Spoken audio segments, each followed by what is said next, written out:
Hi, I'm Cody Braun, president of the Tranel Financial Group, and this week was our first week back into the office. And let me tell you, I got to admit, it feels really good.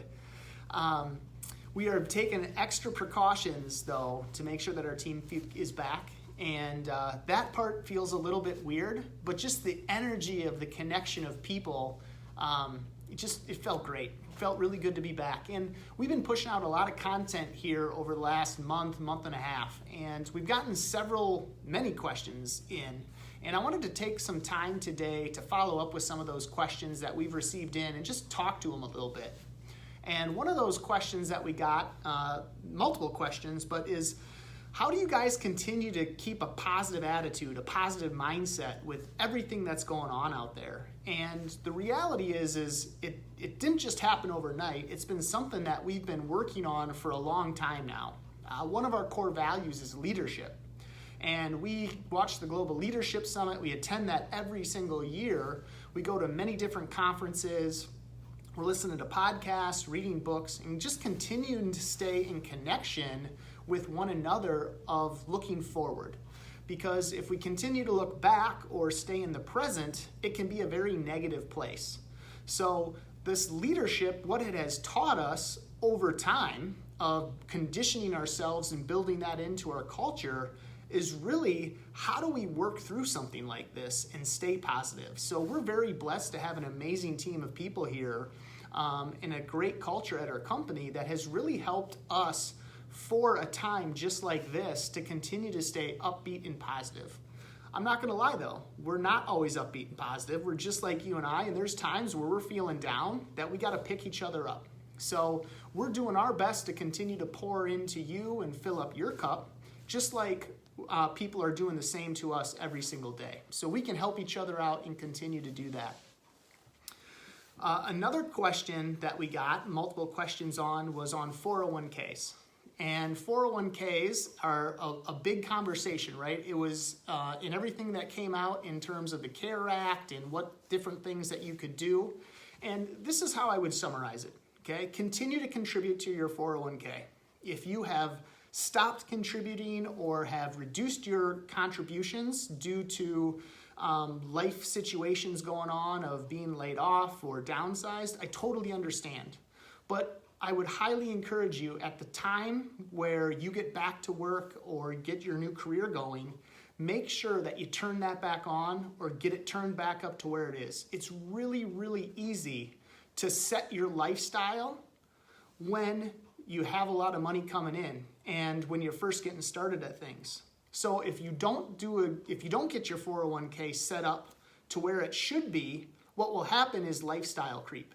And your bills and everything else continues to creep up, and then all of a sudden you don't have the money to put into your 401k, which is actually hurting you in the long term in your future for the desired things that you want to do after your career is over. So I highly encourage you to do that. Another thing that you might not be thinking about is some of you may actually have even borrowed against your 401k.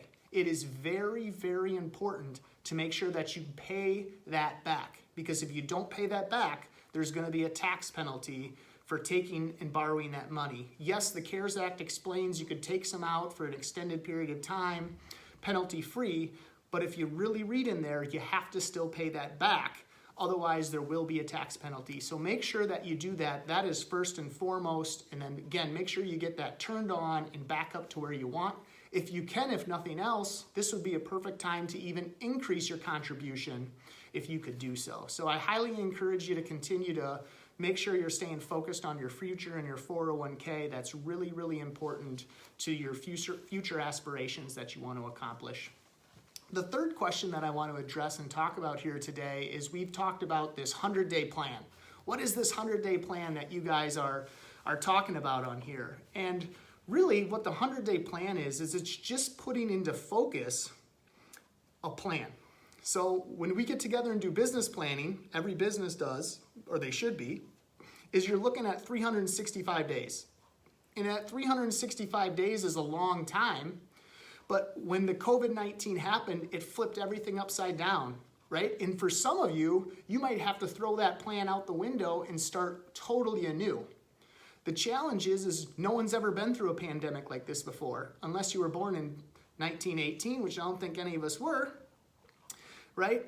You got to put a plan together. So that 100 days is really just saying, for the next 100 days, what do we need to do? Let's bring some order and some certainty into our life of what we can control and what we can accomplish. By doing that, it brings extreme confidence because it feels like we're progressing and moving forward, right? And that's really, really important during this time, especially as the economy and the businesses begin to open back up. It's really, really important to make sure that you're staying on top of everything and moving forward so that you can take advantage of this time. Most big companies that blow up or startups that happen during a time of contraction. I want you to be on the forefront so that your business can benefit from this contraction that has happened as things begin to open back up. This is a perfect time to try new things that you maybe have talked about or thought about or dreamt of. And the cool part about this is you just got to say COVID-19, right? It has forced our hand to do things differently. Thinking about our business, we have actually done an amazing job of going remote in touching and working with our clients. We have actually been able to touch more people than when we were meeting with them face to face. Technology has been a great thing that has allowed us to do more, which is exactly what we need to, especially during times like this. So that 100-day plan is really just a plan for the next 100 days to make sure that we're building and progressing forward as the economy begins to open back up. Thank you for joining me. If you have any other questions that you would like to be answered, just drop them down below and we'd be happy to discuss them. Thank you.